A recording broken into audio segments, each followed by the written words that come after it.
really pleased to be able to introduce Peter Tonge. And he sent me a little bio, and I think I could say a whole lot more about him, but I'll just read what he said here. He's been a Rotarian for 25 years. He was first a Rotarian in Ottawa, and now he's in Winnipeg.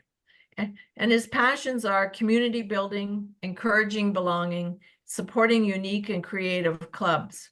And Peter is a diversity, equity, and inclusion champion and a proud member of the Rotary LGBT plus fellowship. And he was also at our Pride Parade and played a very, very prominent role wheeling along with us. He's a district governor for District 5550 for this coming year, covering Northern Ontario, Manitoba, and Saskatchewan. And away from Rotary, Peter does have another life other than Rotary, like a lot of us do. Peter's the principal at Peter Tonge Consulting. He stays fit and active as a wheelchair fencer, and that must be very interesting to see Peter wheelchair fence. He's a passionate Rotarian. Welcome, Peter. Thank you very much, Nancy. I really appreciate it. As you've been told, I'm Peter Tonge. I'm the current district governor. I know many of you on this call, so this won't be a surprise. I will start by acknowledging the fact that we have 3 past district governors here at tonight's meeting. Dan Sutton is here, Fred Wright is here, and Sonia Susat is here. Thank you all for coming. I really appreciate it. I'm just going to take a minute and share my screen.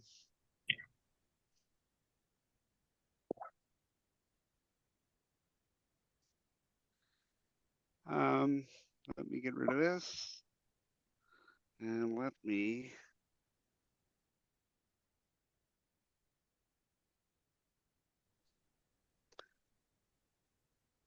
There we go. Can everyone see this? Yes. Brilliant. Thank you. So what I thought I would do tonight is just take a few minutes and look at a few of the things that we'll be discussing throughout the 2024 Rotary year and some of the things to think about and look forward to. My goals: to support clubs' good work. Your club is a perfect example of a club that does lots of really good work. I want to support that.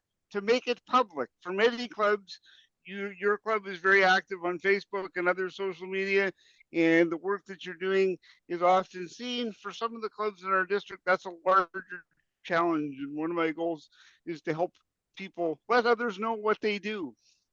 And if we do those 2 things properly, I think we can help clubs grow.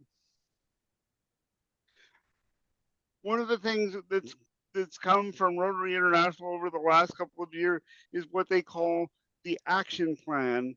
And really it's Rotary's strategic plan moving forward. And there's a couple of elements of this that I really like. So I'd like to take just a few minutes and go through it. The first pillar, if you want to call it that, is increase your impact. And that is measure and track your results. And again, share the news. As you're doing projects, you're able to say, we provided books to so many school children, or we built beds for so many kids in a measurable way, and share that news. The next one, if anyone spent any time with me in Rotary in the last year knows that this is my favorite pillar, and it's called expand your reach. Look beyond your club, work with new organizations, work with other service clubs, work with new groups of people. And a very good example of that, and this club was very involved in that, was the Winnipeg Pride Parade that happened a few weeks ago. On the Sunday when the parade happened, there were 90,000 people at that event. So there were 90 times the number of people that are in Rotary in this district at that event. Why wouldn't we want to be part of that and work with groups like that to have that kind of reach? Increase your engagement. And what they're talking about here is building relationships in your club, in your community, and around the world. Support each other and make your Rotary Club and the organizations that you work with an area of comfort where people are happy to come and they want to join and they want to be part, but we have to build relationships in order to do that. And the last one is ability to adapt. Just the idea of embracing innovation and taking some risks, doing some new things. One of the things that I hear often in Rotary around the district and around the world is, but we've always done it that way. That's, I'll be frank, that's my least favorite phrase in Rotary. I mean, it's been time for a long time that we do some things in a different way. Sure, we have the things that we're comfortable with and have been productive for us, but we can do some innovation and some risk taking at the same time. There's been a couple of changes in the district over the last year, and we're going to continue with that. And one of my favorites that I really like is something called the district leadership team. In the district, we no longer have anyone who's designated as an assistant district governor. Instead, we have 9 senior Rotarians that have a broad range of experience and can act as a resource to all of the clubs in the district. And I really want to make that point. This group basically serves 2 functions. They act as support and advisors for me, so everything doesn't come to the governor's desk and I'm not making all the decisions in isolation, which is great. But it's also a resource for clubs. So if clubs need some help dealing with their social media, need some help with deciding how to do a fundraising project, need some help with doing a community engagement piece to see what the needs in your community are, we have a team of people that can help do that. Your club will do the work, but we will advise and support along the way to help to remove some of the bumps. So that is new to the district relatively. This is also new. My district conference that happens in next May is going to be entirely virtual. There's a couple of reasons for doing that. One is doing an in-person conference in Winnipeg was becoming very cost prohibitive.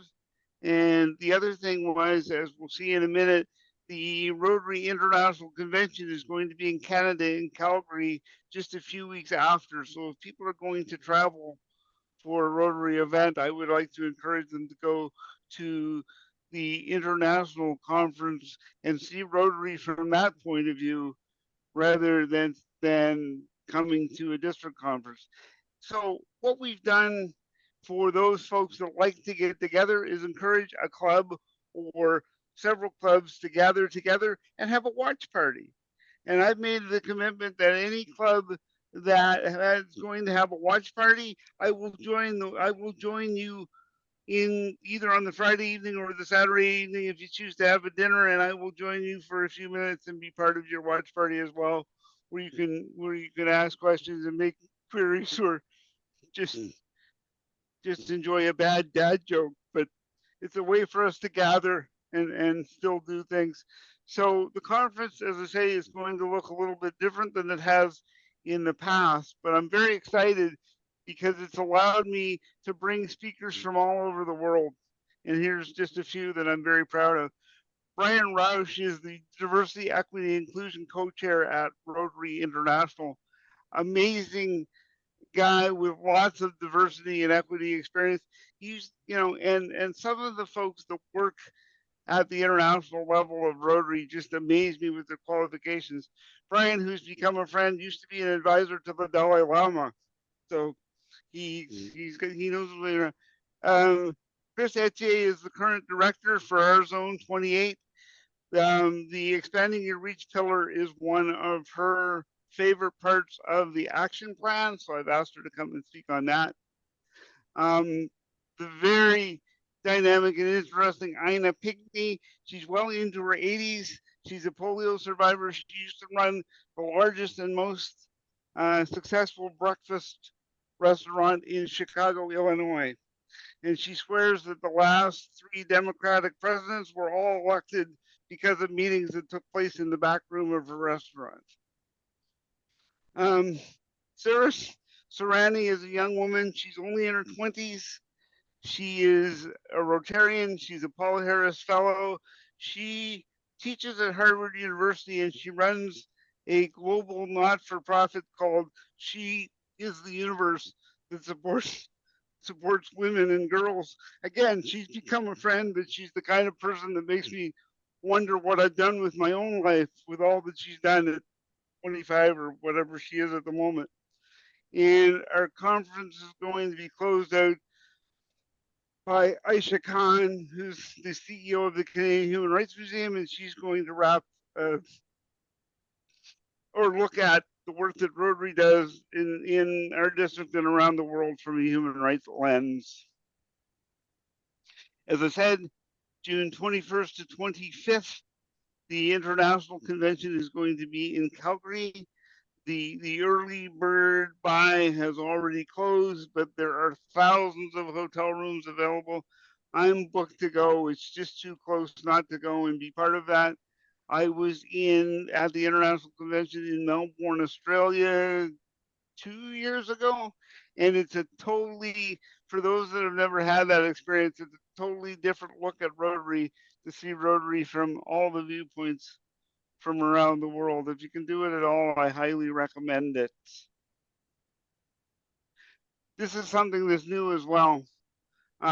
We are producing a traditional district governor newsletter, but I've taken it to the next level, and I have a website called Rotary Peter District 5550.org, where we will be doing regular blog posts and regular postings as Fred Wright and I travel around the district and go to various places and meet the amazing people in Rotary in our district. And that will be a great place to share. There are also social media links on that site. There's my email on that site. There's my telephone number on that site. And there's even an opportunity to go and book an appointment with me on a calendar. So I really want to be available to everyone in the district.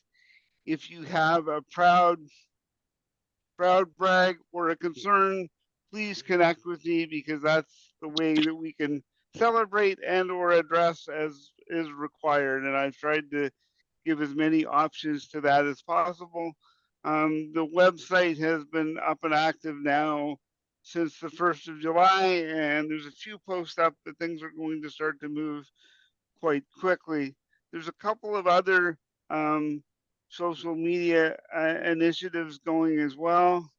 Oh, here, sorry, I forgot the order of my slides. This is what my website looks like.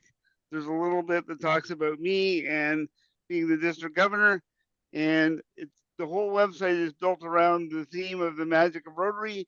So one of the blogs is the Magical Mystery Tour, and that's Fred and I traveling around the district and all the places that we go. And the other section is called the Magic Touch, and that will be features of people that we meet throughout our travels and the great work that we're doing. Now, as I started to say, because I forgot my order, is we've created a LinkedIn page for District 5550 on LinkedIn in an attempt to highlight Rotary and hopefully attract some younger professionals. If you have material that's appropriate for that, please send it either to Fred Wright or to me. We'll get it up there. Also, in the last couple of weeks, you may have noticed, working with our webmaster, Joanne Dalton, we've revamped the district website. It looks a little bit cleaner. It's a little bit easier to access. And I think it's well worth a visit. And just to go back and plug my own website that I presented, you can get to all these links by going through my website as well.